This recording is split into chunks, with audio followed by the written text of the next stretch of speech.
ಈಗಾಗಲೇ ಸನ್ಮಾನ್ಯ ಸಮಾಜ ಕಲ್ಯಾಣ ಸಚಿವರು ಅಶೋಕ್ ಕಾಲ ಕಾಲಕ್ಕೆ ಲತಾ ಮಲ್ಲಿಕಾರ್ಜುನ್ ಯಾವ್ಯಾವ ಜಾತಿ ಉಪಜಾತಿಗಳು ಲತಾ ಮಲ್ಲಿಕಾರ್ಜುನ್ ಈಗಾಗಲೇ ಘೋಷಣೆ ಆಗಿರುವಂಥ ಇದರಲ್ಲಿ ಸೇರದೇ ಇದ್ದಿದ್ರೆ ಶಾಶ್ವತವಾದಂಥ ಒಂದು ಪರಿಶಿಷ್ಟ ಜಾತಿ ಒಂದು ಆಯೋಗ ಇದೆ.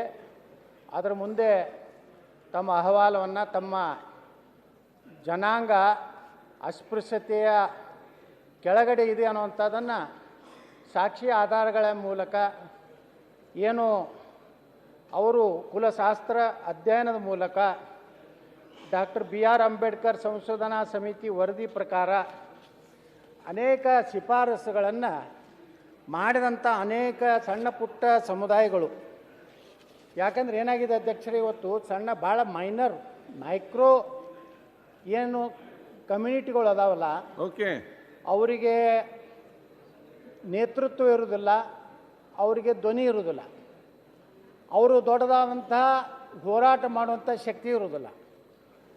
ಆದರೆ ಅವರಿಗೂ ಸಹ ಎಲ್ಲಿಯೂ ಅನ್ಯಾಯ ಆಗದ ರೀತಿಯಲ್ಲಿ ಇವತ್ತೇನು ಒಳ ಮೀಸಲಾತಿಯಿಂದ ಭಾಳ ವರ್ಷಗಳ ಒಂದು ಸಂಘರ್ಷಕ್ಕೆ ಒಂದು ಈಗಾಗಲೇ ಬೊಮ್ಮಾಯಿಯವರು ಬಸವರಾಜ ಬೊಮ್ಮಾಯಿಯವರು ಇದ್ದಾಗ ಈ ಒಂದು ವ್ಯವಸ್ಥೆಯನ್ನು ಇವತ್ತು ಮಾಡುವಂಥ ಒಂದು ಸಾಹಸವನ್ನು ಮಾಡಿದ್ದಕ್ಕೆ ಅದರ ಅಪಪ್ರಚಾರದಿಂದ ಇವತ್ತು BJPಗೆ ಒಂದು ಹಿನ್ನಡೆ ಆಯಿತು. ಇದಂತರೂ ಸತ್ಯ.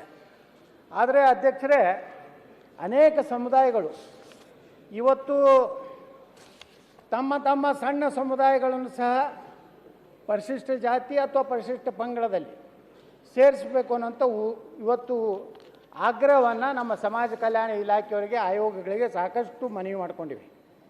ಇವತ್ತು ಕಲಾಲ ಸಮಾಜ ಅಂತ ಹೇಳಿದೆ ರಾಜ್ಯದಲ್ಲಿ, ಇವರ ಕಸುಬು ಇವತ್ತು ಮಾಂಸವನ್ನು ಮಾರಾಟ ಮಾಡುವಂಥ ಕಸುಬು. ಅವರ ಒಂದು ಕಸುಬನ್ನು ಸಹ ಇವತ್ತು 12 ರಾಜ್ಯಗಳಲ್ಲಿ, ಉತ್ತರ ಭಾರತ 12 ರಾಜ್ಯಗಳಲ್ಲಿ ಬಾಟಿಕ್ ಜಾತಿ ಅಂತೇಳಿ ಪರಿಶಿಷ್ಟ ಜಾತಿಗೆ ಸೇರಿಸಿದ್ದಾರೆ. 1992ರಲ್ಲಿ DK ನಾಯ್ಕರ್ ಅಧ್ಯಕ್ಷತೆ ಜಾತಿ ಪರಿಶೀಲನಾ ಸಮಿತಿ, ಕುವೆಂಪು ವಿಶ್ವವಿದ್ಯಾಲಯ ಕುಲಶಾಸ್ತ್ರ ಅಧ್ಯಯನ, ಡಾಕ್ಟರ್ BR ಅಂಬೇಡ್ಕರ್ ಸಂಶೋಧನಾ ಸಮಿತಿ ಪರಿಶಿಷ್ಟ ಜಾತಿಗೆ ಸೇರಿಸಲು ವರದಿ ನೀಡಿದೆ.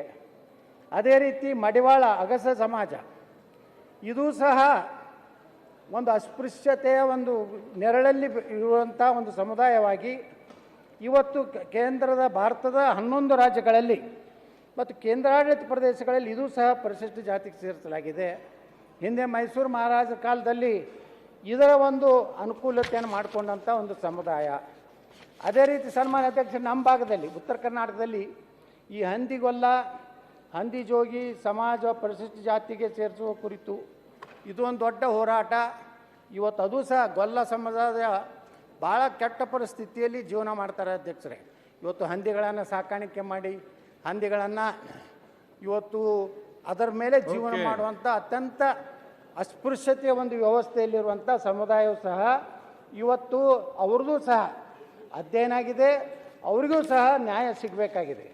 ಅದೇ ರೀತಿ ಬೋಯಿ ಜನಾಂಗದವ್ರು ಇರ್ಬೋದು ಅಧ್ಯಕ್ಷರೇ, ಅದರಲ್ಲಿಯೂ ಸಹ ವರ್ಗೀಕರಣ ಆಗಿದೆ.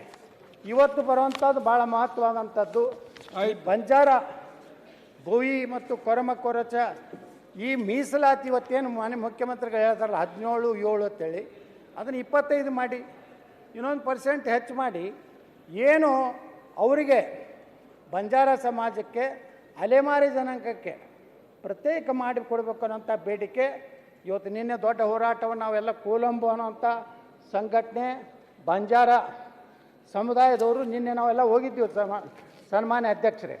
ಅದೇ ರೀತಿ ಭಾಳ ಪ್ರಮುಖವಾಗಿ ಈ ರಾಜ್ಯದಲ್ಲಿ ನಮ್ಮ ಕುರುಬ ಸಮಾಜವನ್ನು ಎಷ್ಟಿಗೆ ಸೇರಿಸಬೇಕು ಅನ್ನೋಂಥ ಒಂದು ಹೋರಾಟ ಸಹ ಇವತ್ತು ನಡೀತಾ ಇದೆ. ಅದಕ್ಕೆ ಮುಖ್ಯಮಂತ್ರಿಗಳು ಯಾವ ರೀತಿ ನಿರ್ಣಯ ತಗೋತಾರೋ ನೋಡಬೇಕು. ಆದರೆ ಭಾಳ ಒಂದು ರೀತಿ ದುಃಖ ಪಡುವಂಥ ಮುಖ್ಯಮಂತ್ರಿಗಳ ಹೇಳಿಕೆ ಇವತ್ತು ಹೇಳಿದ್ರು, 10% ಆರ್ಥಿಕವಾಗಿ ಹಿಂದುಳಿದಂಥ ಸಮುದಾಯಗಳಿಗೆ ಕೇಂದ್ರ ಸರ್ಕಾರ ಸನ್ಮಾನ್ಯ ಮೋದಿಯವರು ಕೊಟ್ಟಂಥದ್ದನ್ನು ಇದು ಅಸಂವಿಧಾನಿಕ ಅನ್ನುವಂಥ ಮಾತನ್ನು ಹೇಳಿದ್ರು. ಸುಪ್ರೀಂ ಕೋರ್ಟ್ ಸಹ ಏನು ನಮ್ಮ ಪ್ರಧಾನಮಂತ್ರಿ ನರೇಂದ್ರ ಮೋದಿ ಅವರು ತಂದಂಥ ಆರ್ಥಿಕ ಹಿಂದುಳಿದ ಸಮುದಾಯಗಳಿಗೂ, ಹಾಗಾದರೆ ಆರ್ಥಿಕವಾಗಿ ಹಿಂದುಳಿದಂಥ ಸಮುದಾಯಗಳು ಅವ್ರು ಭಾರತೀಯರ ಅಲ್ವಾ? ಅವ್ರಿಗೇನು ಈ ದೇಶದ ಮೇಲೆ ಹಕ್ಕಿಲ್ವಾ? ಯಾವ ಬಡವರು ಎಲ್ಲ ಜನಾಂಗದಲ್ಲಿ ಬಡವರು ಇದ್ದಾರೆ. ಲಿಂಗಾಯತರಲ್ಲಿ ಬಡವರು ಇದ್ದಾರೆ, ಒಕ್ಕಲಿಗರಲ್ಲಿ ಬಡವರು ಇದ್ದಾರೆ, ಬ್ರಾಹ್ಮಣರಲ್ಲಿ ಬಡವರು ಇದ್ದಾರೆ. ಹಾಗಾದ್ರೆ ಅವ್ರಿಗೆ ಏನೂ ಕೊಡೇಬಾರ್ದಾ? ನೀವು 75% ಮಾಡ್ಕೊರಿ, ಏನು ಮಾಡ್ಕೊರಿ ಅದು ಗೊತ್ತಿಲ್ಲ. ಆದರೆ ಲಿಂಗಾಯತರಲ್ಲಿ, ಒಕ್ಕಲಿಗರಲ್ಲಿ, ಬ್ರಾಹ್ಮಣರಲ್ಲಿ, ಮರಾಠರಲ್ಲಿ, ಕ್ಷತ್ರಿಯರಲ್ಲಿ ಈ ಸಮುದಾಯಗಳು ಸಹ ಆರ್ಥಿಕ ಬಡತನದಿಂದ ಇವತ್ತು ಸ್ಲಮ್ದಲ್ಲಿ ನೀವು ನೋಡಿ ಅಧ್ಯಕ್ಷರ ಸ್ಲಮ್ಲ ಹೋದರೆ ಈ ಜನನೂ ಸಹ ಅಲ್ಲಿ ಜೀವನ ಮಾಡ್ತಾ ಇದ್ದಾರೆ. ಅದಕ್ಕೆ ಮಾನ್ಯ ಮುಖ್ಯಮಂತ್ರಿಗಳು ಸಾರಾಸಗಟಾಗಿ ಏನೋ ಒಂದು ಪೂರ್ವಾಗ್ರಹ ಪೀಡಿತರಾಗಿ ಮಾತಾಡೋದನ್ನು ನಾನು ತೀವ್ರವಾಗಿ ಖಂಡಿಸ್ತೇನೆ. ಯಾವುದೇ ಜನಾಂಗದ ಬಗ್ಗೆ ಅಸಂವಿಧಾನಿಕ ಇದು ಅಂಥವ್ರಿಗೆ ಮೀಸಲಾತಿ ಕೊಡ್ತಾರೆ. ಇವತ್ತು ಆರ್ಥಿಕವಾಗಿ ಹಿಂದುಳಿದಂಥ ಸಮುದಾಯಗಳಿಗೆ ಪ್ರಧಾನಮಂತ್ರಿ ನರೇಂದ್ರ ಮೋದಿಯವರು ಒಂದು 10% ಕೊಟ್ಟರೆ ಏನೋ ಒಂದು ಸಂವಿಧಾನ ಸುಪ್ರೀಂ ಕೋರ್ಟ್ ಹೇಳಿದ ಮೇಲೂ ಅದರ ಬಗ್ಗೆ ಇವತ್ತು ಪ್ರಸ್ತಾಪ ಮಾಡೋದನ್ನು ನಾನು ಖಂಡಿಸ್ತೇನೆ. ಅದೇ ರೀತಿ ಇವತ್ತು ಅನೇಕ ಸಮುದಾಯಗಳಿಗೆ 2 ಮತ್ತು C ಪಂಚಮಸಾಲಿ ಸಮುದಾಯ, ಮರಾಠ, ಜೈನ, ಒಕ್ಕಲಿಗ ಈ ಎಲ್ಲ ಸಮುದಾಯಕ್ಕೆ ವಿರುದ್ಧ ಅಸಂವಿಧಾನಕ್ಕೆ ಹೇಳುವಂಥವ್ರು ಯಾವ್ದು ಅಸಂವಿಧಾನಿಕವಾದಂಥ ಧರ್ಮಾಧಾರಿತ ಒಂದು ಮೀಸಲಾತಿಯನ್ನು ಕೊಟ್ಟಾರೆ, ಸರಿಯಲ್ಲ. ಅದಕ್ಕೆ ನಾನು ಮಾನ್ಯ ಮುಖ್ಯಮಂತ್ರಿಗಳು ಹೇಳ್ತೇನೆ, ಎಲ್ಲ ಸಮುದಾಯಗಳಿಗೆ ನ್ಯಾಯ ಕೊಡುವಂತ ಮತ್ತು ನಮ್ಮ SC ಮಹದೇವಪ್ಪನವರು ಯಾವ್ಯಾವ ಕುಲಶಾಸ್ತ್ರ ಅಧ್ಯಯನ ಪರಿಶೀಲಿಸಿ ಎಲ್ಲ ಸಮುದಾಯಕ್ಕೆ ನ್ಯಾಯ ಕೊಡ್ಬೇಕಂತ ನಾವು ವಿನಂತಿ ಮಾಡ್ಕೊತೇನೆ. ಸನ್ಮಾನ್ಯ ಸಭಾಧ್ಯಕ್ಷರೇ, ಅಧ್ಯಕ್ಷ ಈ ಕಡೆನೂ ಸ್ವಲ್ಪ ಕೊಡಿ. ಬಿಜೆಪಿ ಸರ್ಕಾರ